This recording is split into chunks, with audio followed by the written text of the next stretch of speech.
You know what time it is. The sun's down and the freaks come out at night. Welcome to the Word and the Watchman, your frequency for all things prophecy, strangeness, and weird as hell. When we go up, they come down. When we go up, they show up. I saw a transformation that I can't explain. And the Spirit of the Almighty brooded over the waters.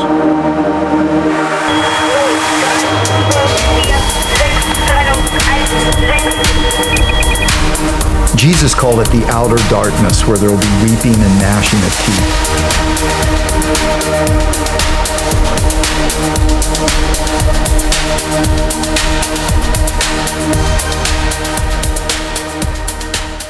Three, two, one.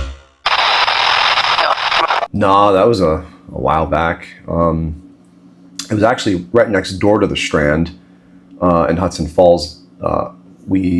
We practiced at a Masonic temple. Oh, that's right. Yeah, it was creepy, man. We were the other than my keyboard player and my keyboard player and my bass player were roommates in the one apartment that existed in this old Masonic temple, and then the rest of the building was just like old abandoned like office spaces and stuff. Now this is the Masonic temple that's right across the street from with Domino's, right? Yeah. Yeah. The whole place was just like run down, and we happened to convince the owner of the building to let us pay rent for a practice space. So we did that for years, and then like I said, Chris and Tori just they lived in an apartment that was all the way upstairs. It was like the only nice room in the whole building, but it was cool. We had this whole building to ourselves. I mean, it was creepy at night. You were always hearing a bunch of shit. In fact, one time, one of my bandmates, he stayed in our practice space. He stayed the night and slept on the couch. And outside of the door, the door to our practice room, he heard what he thought was a drug deal going down, and then heard people fighting. He was talking about how he was hearing like, bone on flesh. You know what I mean? And Dude, that's fucked up. Yeah, it's funny because like I had beers with you guys in that practice space when you were recording one of your albums. Yeah. But speaking of Hudson Falls, though, do you remember the story that I told you years ago about my buddy Jordan when he moved to John Street in Hudson Falls? Yeah, dude. Wow. That was creepy even when you told me that. Mm-hmm.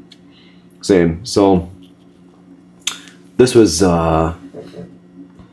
around 2009, I want to say.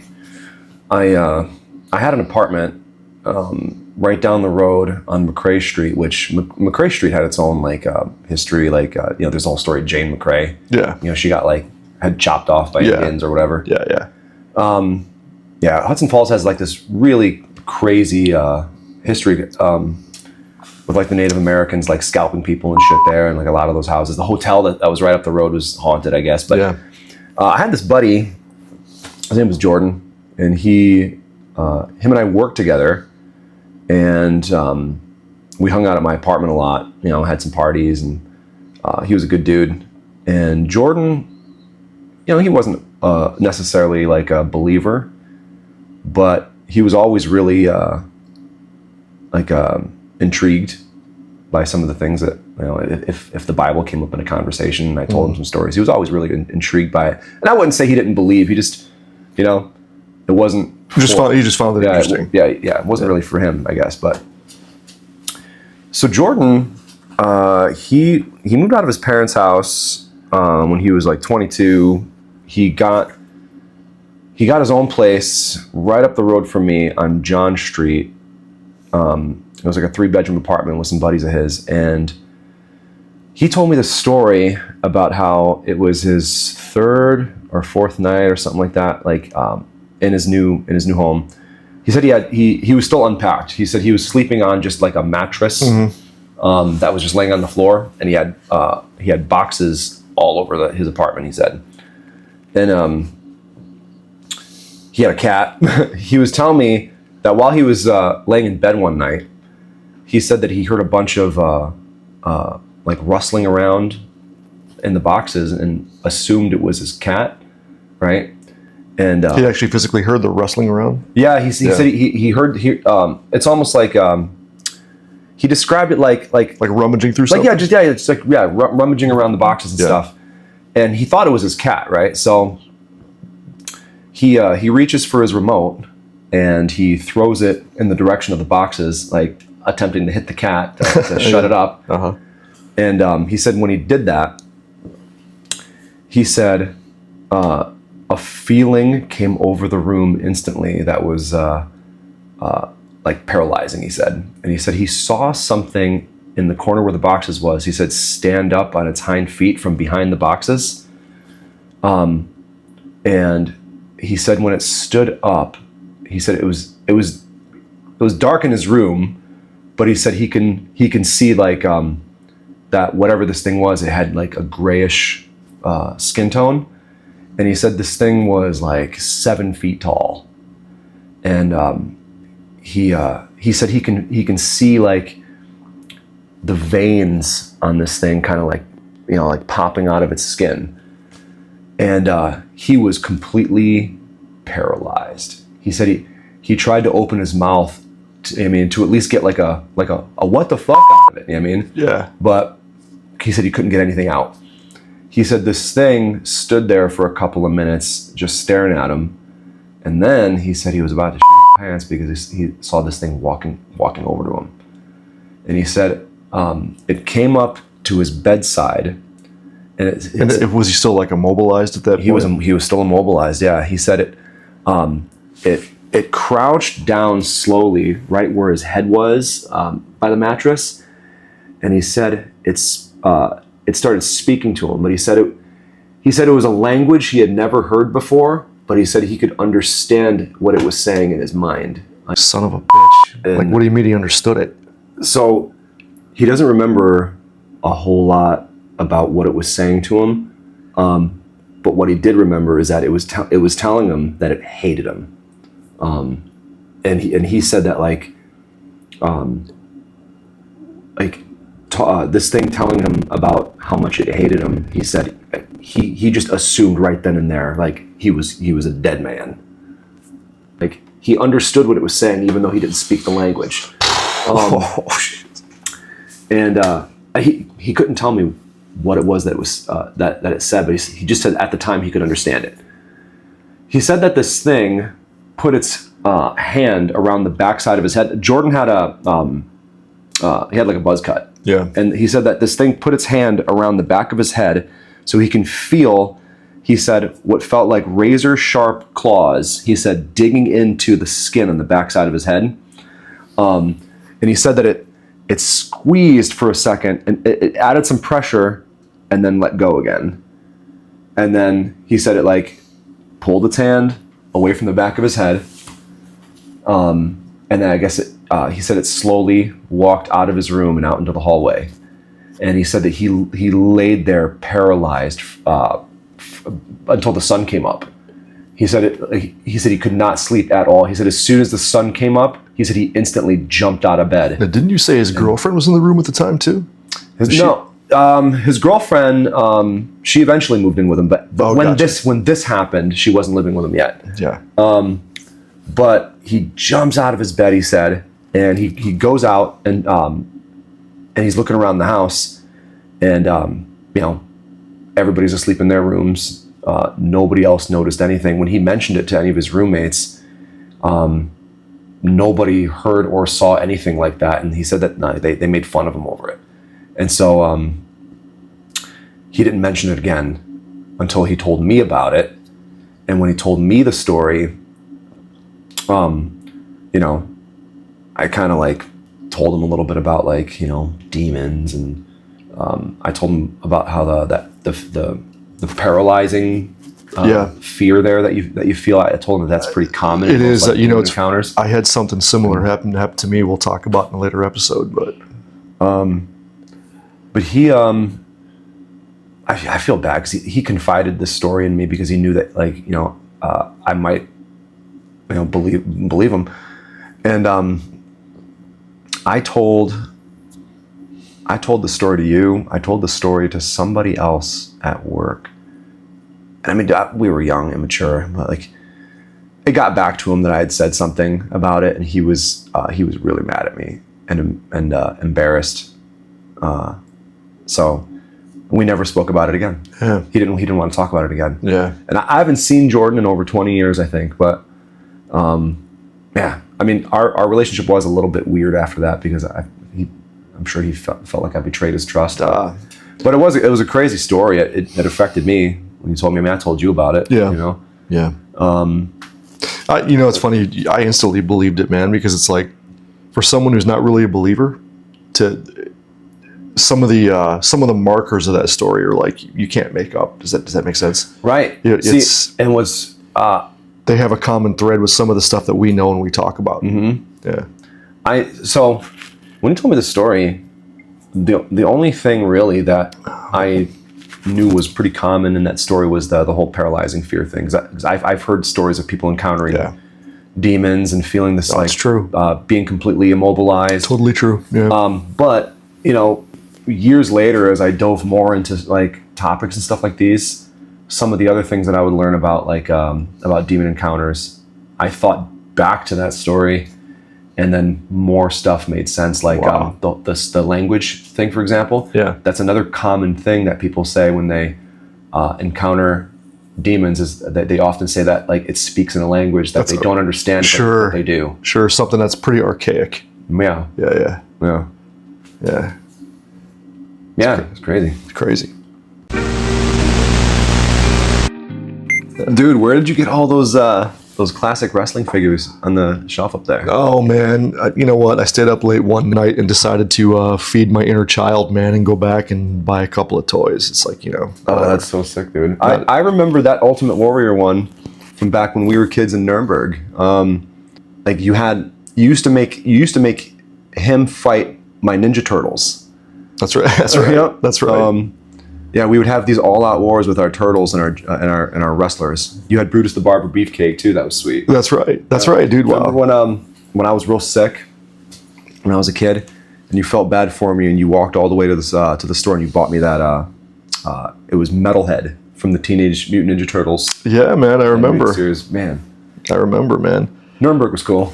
Nuremberg was cool. For those out there who don't know, we were stationed there. Our dad was military. So we were there stationed in Nuremberg for 8 years. And I'll never forget it, man. We lived in a place back then that was called Artillery Village.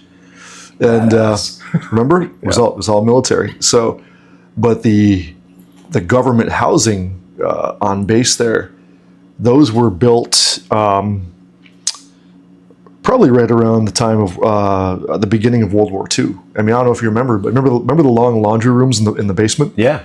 So the laundry rooms ran the entire length of the building. So you got to figure there was 4 stairwells in each building. It was a big building. Each building had 4 floors. So creepy. I mean, I remember as a kid going down there when we were playing like fucking laser tag or something, right?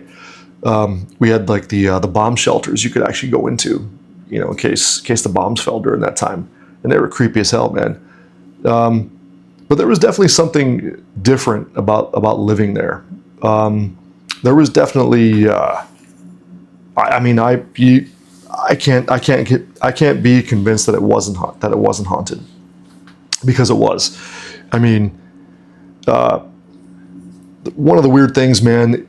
Every night, I remember as a kid laying in bed, every night, because we lived on the 3rd floor, and then the 4th floor, which was attic space that would be, assigned out for like parties in the building or birthday parties or even for storage. Every night, probably from around like 11:30 to maybe 2 in the morning, like clockwork, you would hear like banging. You would hear almost like furniture being drug around upstairs. And it's funny because when you went upstairs during the day, there was a couple of like old pieces of furniture up there. There was like remember the old 40s like record consoles? Yeah. Stuff like that. There was an old love seat, and there was other stuff up there too. But I remember nothing would be moved, nothing would be out of place when you'd go check.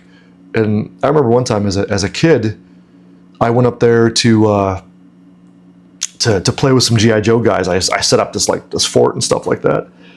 And I remember sitting there playing, and then all of a sudden, there was almost like a presence in the room from behind. And I say this, but it felt like it was watching me, kind of.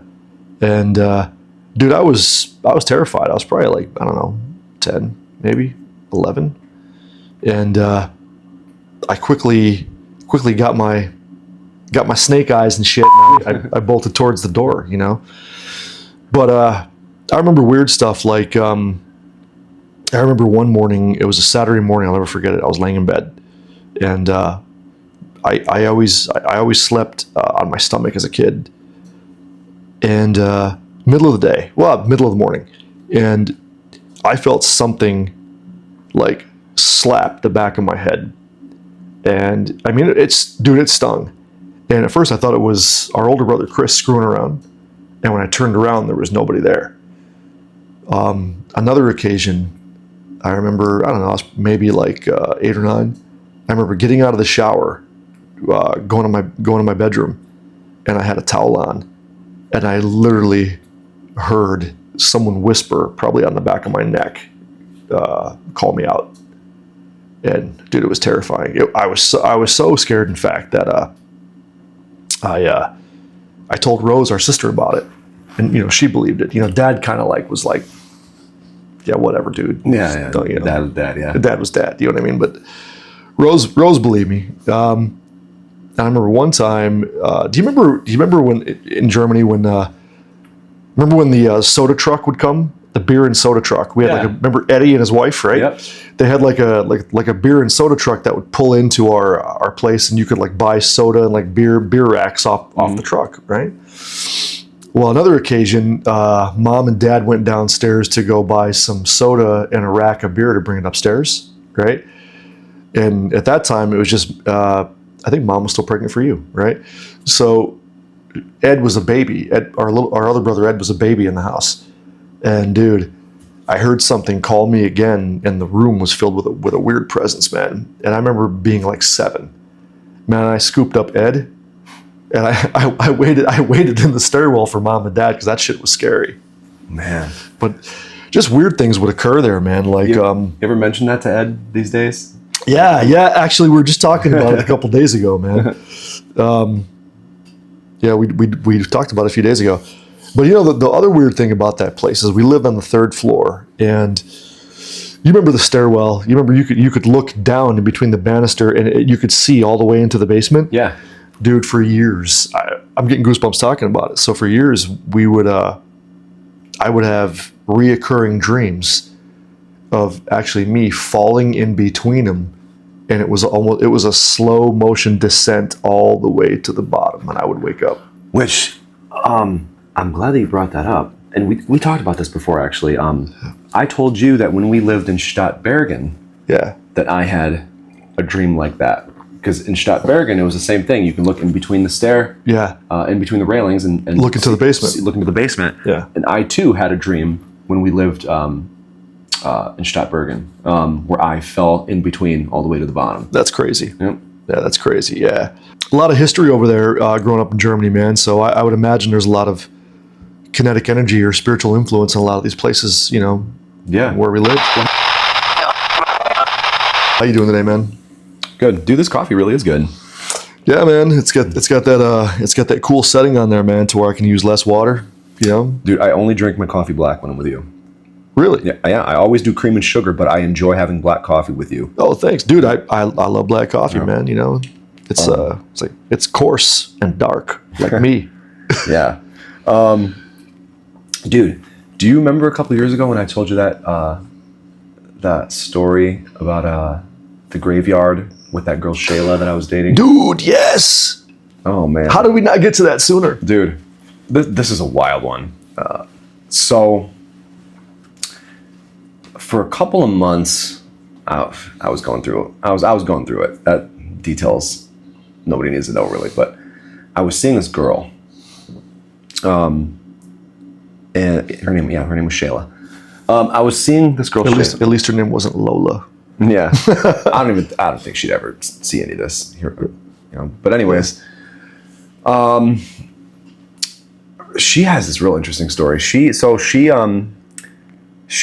this apartment, this 1-bedroom apartment in Glens Falls, and she was about half a mile down the road from this place she worked called Bard, and she didn't have a car, so she would walk to work, back and forth to work every day, and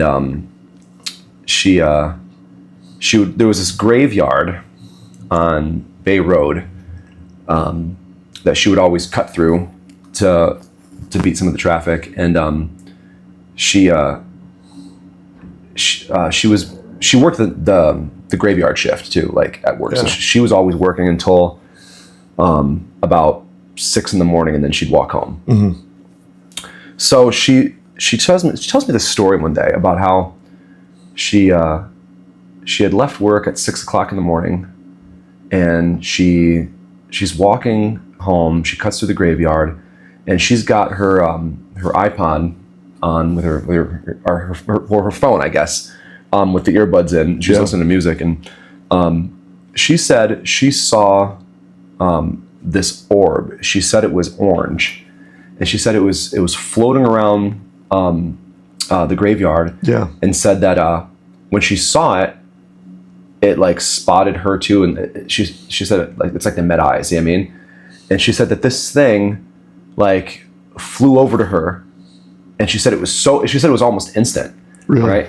She said it flew over to where she was, and it hovered above her head about 30 feet up or whatever. And she said that she looked up, and she said that the one orb expanded into 6. Now all of a sudden there were 6 of them. And she said she was just staring at them for a while. She didn't know what it was.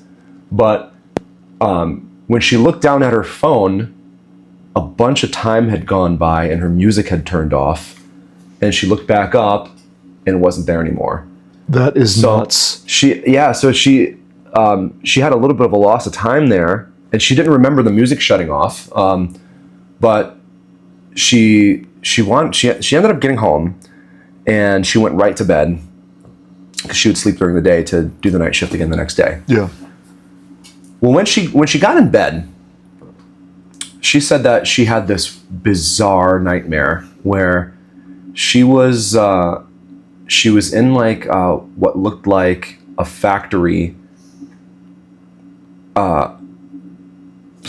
office building of some kind. She said that what it looked like was there was a huge open area downstairs, and upstairs was like the office spaces with a big glass window. Mm-hmm. And she said that she was laying on a couch, and it was like, she said it felt like when you go see a shrink, and you're like one of those classic movies where you see a shrink and you're laying on the couch and telling the shrink all about your problems. Yeah. She said it felt like that. She's laying on this couch, and she said that she's talking to a woman who she said was beautiful, blonde, blue eyes. She said this woman was unusually tall, like just very tall. And she said this woman was just asking her a bunch of questions, specifically about like her having a miscarriage. Having a miscarriage. Yeah. So Shayla doesn't remember ever having a miscarriage. Okay. She girl's never been pregnant, she says. Mm. So, but anyways, this is the conversation that's happening in her dream. She doesn't really recall a whole lot else, but when she goes to work that following evening, she's telling one of her coworkers about the walk home and the graveyard experience, the music on her phone shutting off, and then she tells her friend about the dream that she had later on that morning, and her friend, I guess, was stunned. Her friend goes, "Oh my gosh, Shayla, like, I have to tell you something." Like, she said, I had a dream last night. She goes, where I was in this building. It looked like a factory with office spaces. Oh shit! And she said I was on an upper level looking out of this gigantic glass window. Yeah. And she said, I'm looking through it, and I saw you laying down on a couch, talking to some woman in a lab coat, and she was blonde, blue-eyed, and I guess she was unusually tall. So yeah, so her friend has this dream where she's on the other end of what's going on, and she's upstairs looking through the window, seeing the same thing that Shayla was experiencing From a different perspective. from a different perspective. It was crazy, but it's crazy. So Shayla, when she told me this story, like she was very like disturbed by it. But Shayla, she kind of dabbled in some occult stuff, and she showed me a journal of hers one day where she drew the whatever it was that she saw in the graveyard that morning. Really? Yeah, and it was bizarre. Yeah, it looked like a triangle. I guess not really even a triangle. It's Maybe in that formation. It was some kind of formation with 6 like glowing orbs that she had colored, orange, and it looked like something that, like, when you're listening to like guys like L.A. Marzulli, it looked like something he would describe, Sure. like an eyewitness. Well, just from the size of the lady you're talking about, it sounds like something LA would talk about, like what they'd categorize as like a Nord. Right. Yeah. You know?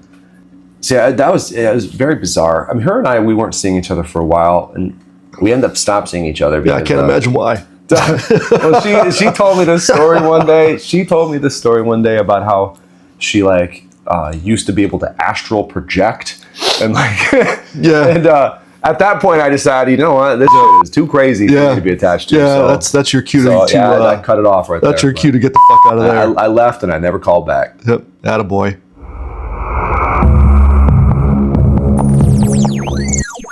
Bro, yeah, Germany's crazy.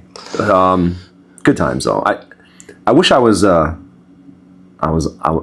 older when we lived there, so I would have gotten to experience it fully. At the time it was back then. I mean, because I was middle school aged. You know what I mean? And it was back then. It was cool. It was a good place to raise a kid, man. You live on a military base, right?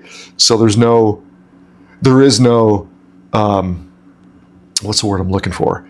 There's no division in the sense that there's racial markers or demographic markers. You guys are all American living on a base in a foreign country. So everybody was kind of unified, I guess. Yeah. Dude, what about that story when Rosie moved home? When Rosie left the States and moved back to Germany to give birth? Oh, yeah. Yeah. So you're talking about when she was in the hospital? Yeah, when she was pregnant with Vanessa. Yeah. So, I mean, at the time, I was probably like, I don't know, 11 or 12. So Rose, being our older sister, she was, after she had given birth to her youngest daughter, she was, she was in the hospital. And I don't want to speak for her, but she said it was at night. And she had taken her infant daughter, right? And she would, how most mothers, they put the baby on their chest while they're in the hospital, right? Rose had said that that for no reason she had become absolutely terrified, and it was almost like a paralytic fear that kind of gripped her. See, there's that paralytic fear again. Exactly. Pretty common. It's a very common thread. But our sister, who, again, at the time was, she was not born again. They weren't really, you know what I mean? But Rose said that she felt these unseen hands pick her up off of the bed. Rosie felt the sensation of hovering over her bed while she had her baby, clutching Vanessa. And she tried to call out for help, but it felt like she had a hand, like an invisible hand over her mouth. And she just was terrified. And this will tie into something I'm going to tell you later on as well. But she had a thought in her mind to call out to the Lord, and she did. And as soon as she did, she was lowered back down into the bed. And I never forgot that that story she told me. You fast forward a bunch of years, and this is probably, I don't know, 3-4 years ago at this point. There's always, it's funny because there's always something underlying. There's always either an event or an item or something that triggers such a visitation. Because my wife and I were actually going through a really rough time. It was very stressful for us. We won't get into the details, but it was tough. So I remember she was working late at night, and it was Jake was in college. I think Sammy was spending the night over a buddy's house. So it was just me and the dog. And I was laying upstairs in bed, and was laying there, and I felt the mattress of the bed compress, almost like someone had leaned on it or was sitting on it. And when I went to turn my head to look, because maybe I thought it was the dog or something, I felt like like an oppressive or unseen force hold my head down. And again, the only way I could describe this to you, it was like I was covered with a blanket of pure fear, just like a supernatural fear, like a terror. I guess that's the only way I could describe it. It's almost like it's right in front of you, like you could touch it. Yes, but not like fear of heights, not like fear of certain things, not like a fucking arachnophobia. No, dude, that's like when you talk about the cliche, fear of the unknown. That's like what comes to mind. It was an otherworldly terror, I guess I could describe it, which is uncommon for me, and I just, it terrifies you. It's an eye rattling fear. And when I couldn't turn my head over to look, and again, it was like an unseen hand covering my mouth. And as a Christian, you know what to do. To call upon the name of the Lord. But every time I tried to get the name of Jesus out, it just came out real, either distorted or muffled. It was almost like, I just couldn't get it out of my face, right? And finally, in my mind, I calmed myself for a second, and it's interesting what came out of my mouth. What came out of my mouth was the word Adonai, Lord. And immediately, it was gone. Whatever had plagued my home, whatever had plagued my room was immediately gone, vanquished. Wow. That's crazy. Yeah. There's a lot of there's another common thread here too, about a lot of this happening at night in a bed, all alone. When you're telling the story about Rosie, it was jogging my memory on something that Pastor Tom told one time.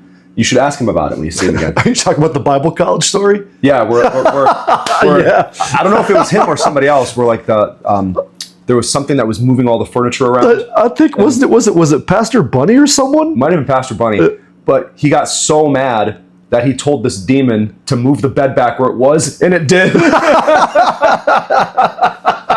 He was more annoyed than anything. I get that bitch to change my oil while I was at it. You know what's funny about that? It's funny because maybe one of these days we'll get into what's the word I'm looking for? The writings of Solomon. Where he supposedly made the demons work on the temple and stuff like that. Yeah, it's something we can get into. Yeah.